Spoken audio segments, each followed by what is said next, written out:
Ayo saya minta tolong kepada kelas untuk memimpin doa. Baik, sebelum memulai pelajaran, mari kita bersama-sama membaca doa. Membaca doa mulai.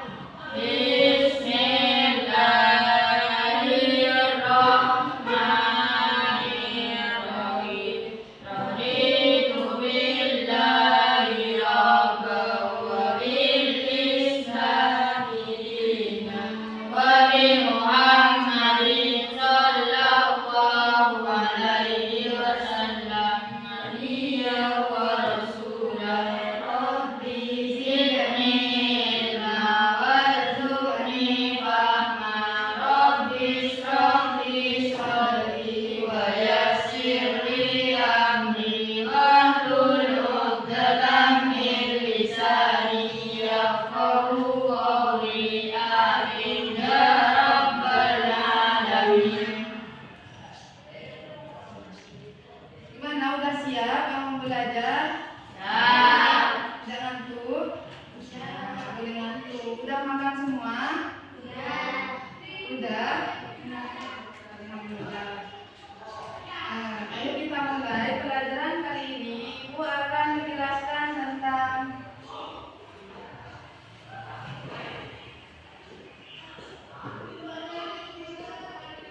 sholat berjamaah.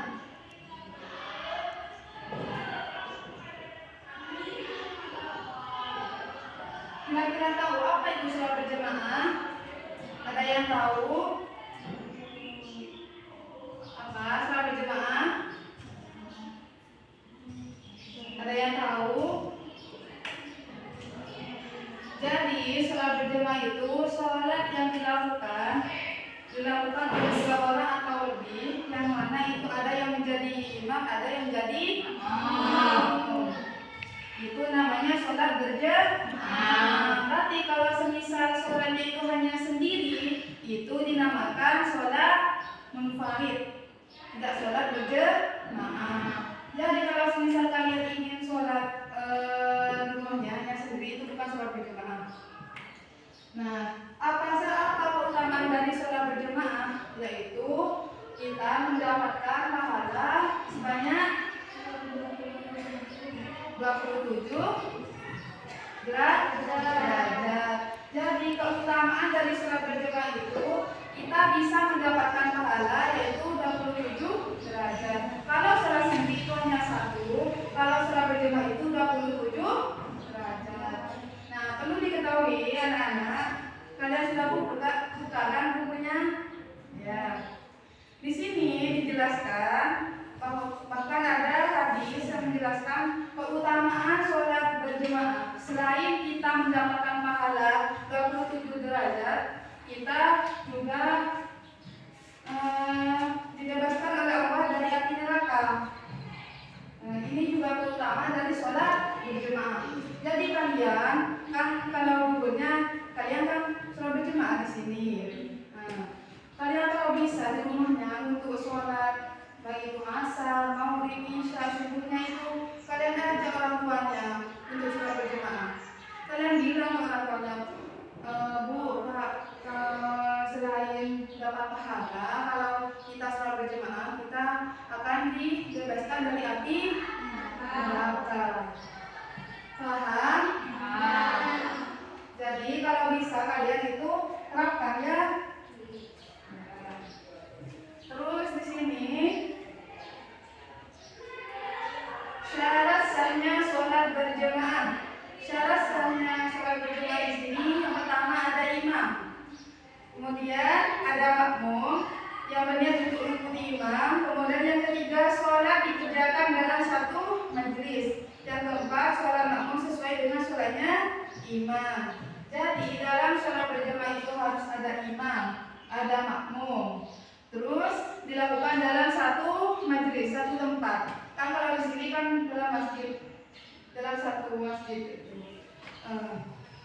Terus sholat makmum sesuai dengan sholatnya imam. Kalau kalian itu menjadi makmum, kalian itu harus ikut pada imam. Paham? Jadi kalau dalam sholat berjamaah itu kalian harus misal dalam satu kelas ingin melaksanakan sholat berjamaah, maka salah satu dari kalian itu harus ada yang menjadi imam, terus yang lain yang menjadi makmum, dan tugas makmum mengikuti imam. Paham? Beneran? Terus syarat dari imam. Kan tadi syaratnya sholat berjamaah. Sekarang syarat menjadi imam. Perlu diketahui, imam itu dalam sholat berjamaah itu merupakan tokoh yang penting, sangat penting. Seperti kan kalau dibilang imam itu dijadikan pemimpin, seorang pemimpin seperti presiden. Nah kita itu presiden itu jadi imamnya, kemudian kita menjadi makmumnya. Terus apa saja syarat dari imam? Yang pertama yaitu mengetahui syarat dan rukun sholat serta perkara yang membatalkan sholat. Jadi imam itu harus orang yang benar-benar mengetahui apa syarat-syaratnya sholat, yang membatalkan sholat. Kemudian yang kedua yaitu fasih dalam membaca Al-Quran. Siapa di sini yang fasih? Yang kira-kira fasih dalam baca Al-Quran? Saya kira sudah fasih semua ya. Yang biasa jadi yang suruh ngaji di sana siapa?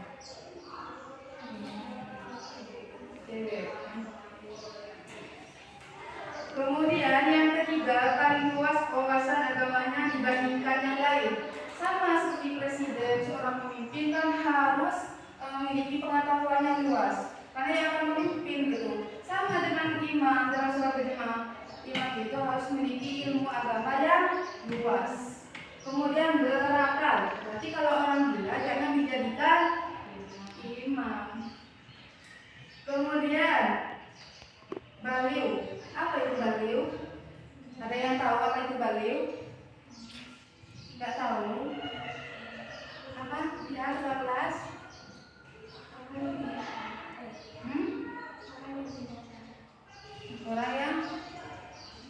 Orang yang terkena hukum taklif. Jadi kalau kalian sudah, saya kira kalian semua sudah baliu. Nah, kalian itu harus melaksanakan apa yang diminta Allah seperti sholat, puasa. Kalian sholat kan? Bagus. Kalian puasa? Gak ada yang bolong.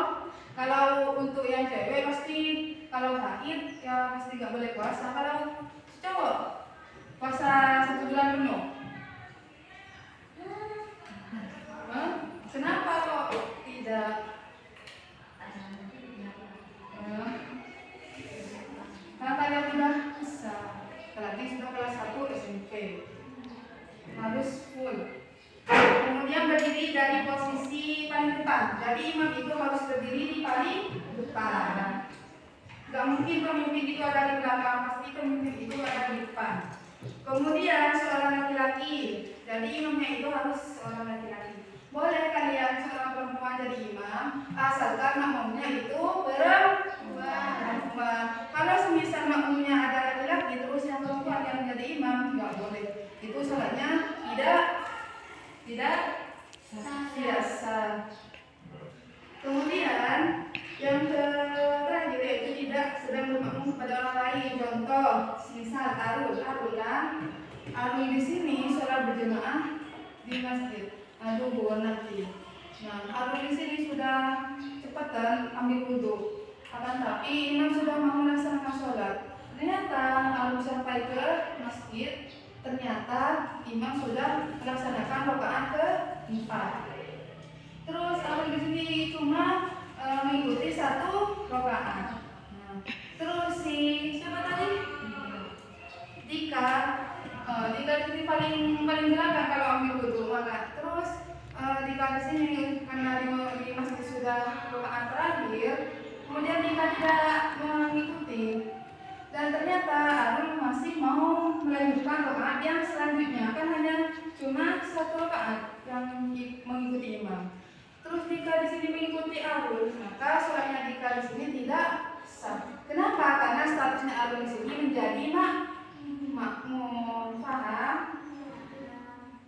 Jadi kalau semisal ingin sah, lebih baik sholat sendirian. Kalau tidak ingin sholat sendirian, misal masih ada temannya yang masih belum sholat, apa aja. Paham? Kemudian syarat dari makmum. Makmum berniat mengikuti imam. Jadi kita kalau ingin menjadi makmum harus niat menjadi makmum. Kalau imam itu tidak harus ya. Akan tapi kalau imamnya sholat Jumat, biasanya kalau cowok kan sholat Jumat, sholat jenazah itu wajib niat menjadi imam. Kalau kalau imam untuk sholat yang biasa nggak apa-apa, akan tapi pahalanya kurang. Kalau misal tidak niat menjadi imam, kalau makmum wajib niat menjadi makmum dalam keadaan apapun. Kemudian mengetahui gerakan sholat imam, ya. Kemudian berada dalam satu tempat dengan imam. Masa kalian ada di masjid berjamaah sholat di sini, kan nggak mungkin. Berarti kalian itu berada di lain tempat. Posisinya di belakang imam. Kan imam itu berada di depan, pemimpin itu ada di depan, terus rakyatnya ada di belakang imamnya. Hendaklah sholat makmum sesuai sholat imam. Misalnya imam sholat asar, makmumnya juga sholat asar. Nanti kalau imamnya sholat asar, kalian juga sholat asar. Paham? Ada yang mau ditanyakan? Ada?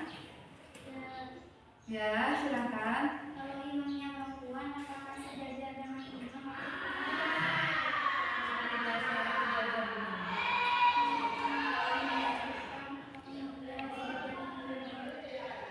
Itu makmumnya ada berapa?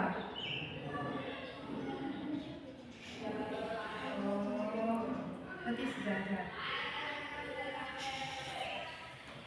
Tapi kalau bisa di samping kanannya imam. Paham? Terus yang lain ada yang ingin ditanyakan? Gak ada. Saya kira sudah paham. Jadi perlu diketahui dalam sholat berjamaah itu banyak keutamanya.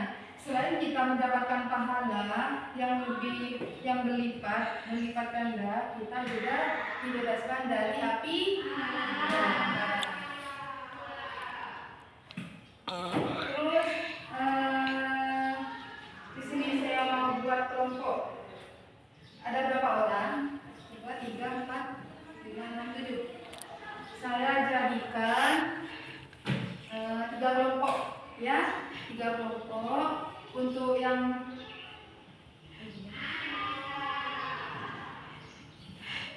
enggak 2 kelompok saja ya. Di sini 1 deret, ini kelompok pertama, 1 deret sini kelompok kedua. Nanti kalian cari keutamaan sholat berjamaah. Cari dalam Al-Quran, ayat Al-Quran yang menjelaskan tentang sholat berjamaah. Cari ya. Ini tugas kalian IR. Jangan lupa minggu depan dikumpulkan. Terus minggu depan Ibu akan menjelaskan tentang makmum masbuk. Jadi setelah kalian nyetor untuk tugas yang tadi, kalian kalau nanti ada waktu, Ibu ingin kalian praktek sholat, ya, praktek sholat berjamaah. Berarti ada yang menjadi imam, ada yang menjadi makmum. Ya pastinya kan di sini ada cowoknya, berarti cowok yang menjadi imam. Paham? Jangan lupa ya PR-nya. Apa tadi PR-nya? Mencari keutamaan sholat berjamaah dengan Al-Quran. Bagus. Tidak ada yang ditanyakan? Tapi udah paham kan? Minggu depan menjelaskan tentang makmum. Jadi kalian belajar dulu ya tentang makmum masbuk. Karena sudah tidak ada yang ingin ditanyakan dan waktunya sudah sampai pada jam 2, mari kita tutup pada pagi hari ini dengan pembacaan hafalan batis.